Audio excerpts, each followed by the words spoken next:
chegando. Café tá chegando. Mas é isso, cara.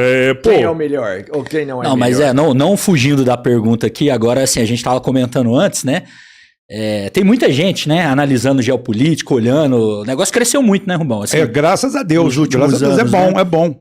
Agora, tem muita gente boa, mas também tem gente que erra demais, né? Fala muita bobagem, cria coisa, esconde coisa da audiência ali. E a gente tava falando um pouco sobre o Rock como exemplo disso, né? Apesar de ser uma pessoa que tem muito view, muito engajamento, já foi até, né, deputado, é político e tal, ele tem um trânsito, mas em termos de qualidade de análise é muito ruim. Muito ruim em relação à quantidade de view que tem. Exatamente. Porque muita gente vê, muita gente toma como referência, mas aí vai fazer uma sequência ali das análises dele, o cara praticamente errou tudo, né? Estava tomando como base a guerra da Ucrânia, e o Rubão, o contrário, né? Nos últimos anos aí, muita coisa que ele falou foi acontecendo. Então, assim, meio difícil comparar, né? Rapaz, o Rubão, ele não errou uma, né, Rubão? Não, graças a Deus. Tudo. Graças a Deus, da Ucrânia, eu tive muita felicidade, mas é aquilo, as pessoas acham que a gente chega aqui e fala as coisas. Como a gente fala de uma forma assim, despretensiosa e fala tranquilamente a linguagem que todo mundo entende, as pessoas acham que você está chutando. Não, você tem trabalho. Você analisa historicamente as coisas. A história é dividida em ciclos. Você tem que ver o que está por trás daquilo ali. É muito fácil. É fácil você olhar. A Rússia invadiu a Ucrânia. A Ucrânia é um país soberano. A Rússia está errada e pronto. Não é assim. Há uma análise muito mais profunda por trás disso tudo. A gente estava falando, engloba geopolítica, engloba política atual, engloba poder. Porque o que acontece com a geopolítica? A geopolítica, ela, por si só, ela é antiética. Não existe ética, não existe porra nenhuma. A geopolítica visa resultados. E a gente tem que analisar o que o cara está fazendo, ainda mais quando chega ao limite máximo da geopolítica, que é a guerra.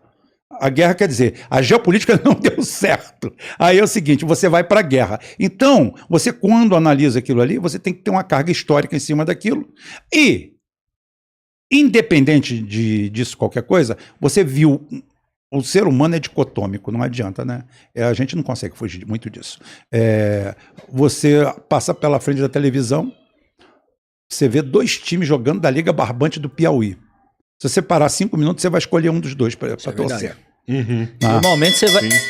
Só para marcar que o café chegou. Foi rápido, ó. Aí.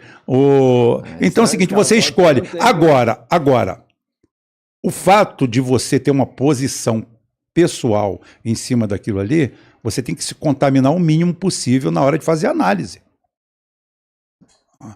A semana passada, eu falei o seguinte, eu, atualmente, acho que o Putin está perdendo um pouco do timing da guerra. É uma análise minha.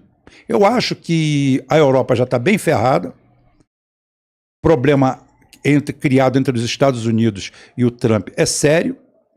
E a guerra começa a se tornar perigosa para o Putin. Teve a história que teria ocorrido um atentado contra o Putin. Assim, é uma brincadeira perigosa. Porque o que acontece? Quanto mais fraco se torna seu adversário, mais perigoso ele se torna. Sim. Quanto mais fraco, enquanto ele está brigando com você, ele não está olhando para um pedaço de pau, um pedaço de pedra, mas quando ele começa a apanhar muito, ele já começa a olhar em volta.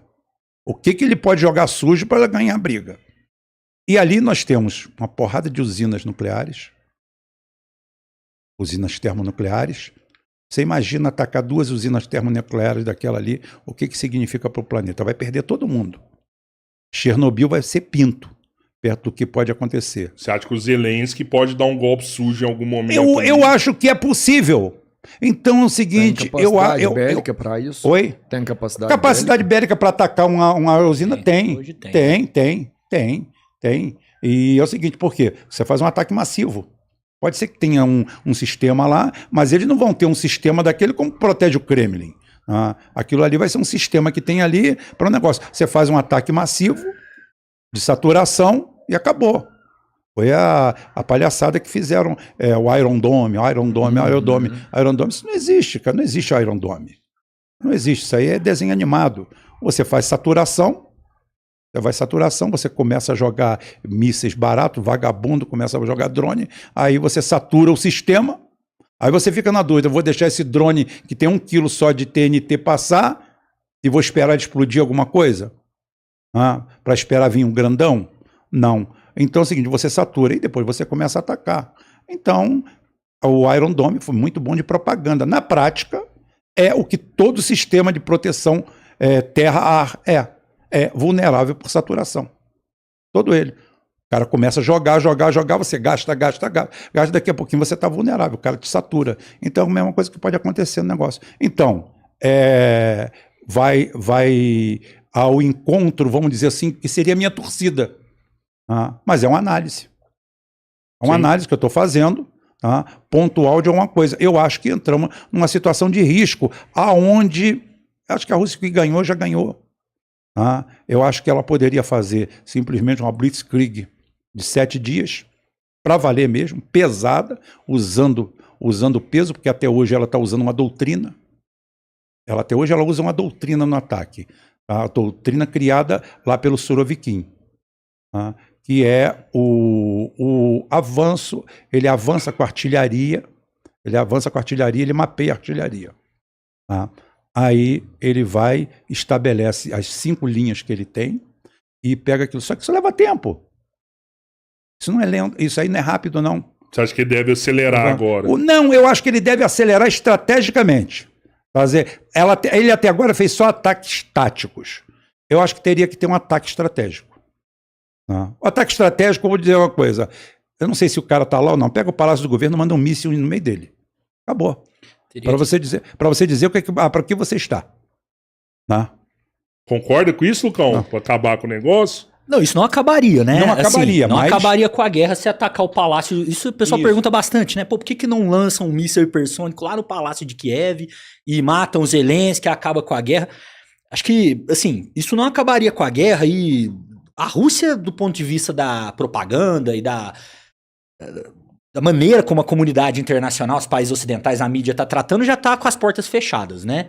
A Rússia já não tem circulação, você põe na Globo, tá falando mal, você põe na CNN, tô querendo dizer isso, né? No sentido assim, de que não consegue ter um canal aberto com a mídia, então... A mídia mundial. A mídia mundial, essa mídia ocidental, né? Você tem outras, você tem Qatar, Al Jazeera, que é um pouco diferente, mas a mídia mundial ocidental tá contra a Rússia. Então assim, a Rússia de fato, né, ela fazer esse tipo de ataque, do ponto de vista midiático, ela já tá com bastante problema, então não causaria um estrago ainda maior, vamos dizer assim, né? Porque parte dos motivos pelos quais a Rússia não realiza um ataque contra um centro de tomada de decisão é isso. É porque pegaria muito mal, né? Assim, vai gerar ainda uma onda de notícias contrárias. O Putin é louco, olha o que o Putin tá fazendo e tal. Mas eu acho que o principal, na verdade, é que isso...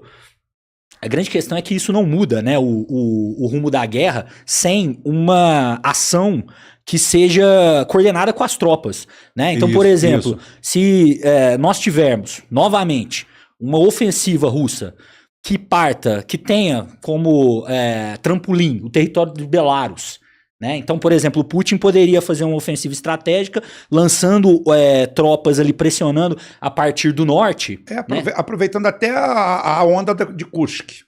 Isso. Descendo. A Ucrânia foi expulsa de Kursk, né? Isso. Os soldados já estão quase dentro de Sumy, que é o oblast que fica logo na posição ucraniana em relação ali a Belgorod, na Kursk, né? Kursk, fica exatamente então ali. Então eles estão empurrando a galera ali, né? Se eles chegassem a última, né? É a primeira cidade da Rússia para cá, já em território ucraniano, ali já é território ucraniano. E a primeira, vamos dizer assim, cidade mesmo, não é vilarejo, não é localidade, não, é cidade. E está prestes a cair na mão da Rússia inteira. Eles poderiam fazer uma ofensiva, porque ofensiva a Rússia só fez na tomada. Isso, né? Não fez mais ofensiva nenhuma. É igual a história de Kiev, inventaram uma história que a Rússia foi expulsa de Kiev. Não houve, aí eu pergunto para as pessoas, me mostre uma batalha, alguma foto da batalha por Kiev. Não houve. Eles sentaram para conversar em Istambul, lá o acordo, que o Boris Johnson foi lá e afiançou, falou assim, vão até a história do último ucraniano. Pode ir até o último ucraniano que nós vamos bancar. Boris Johnson já foi embora, já foi todo mundo embora, daquela turma toda, só ficou o Macron aí, anêmico, que não aguenta um tapa, tá caindo sozinho. Tem que caçar, tem que mandar juiz de arrebalde caçar a principal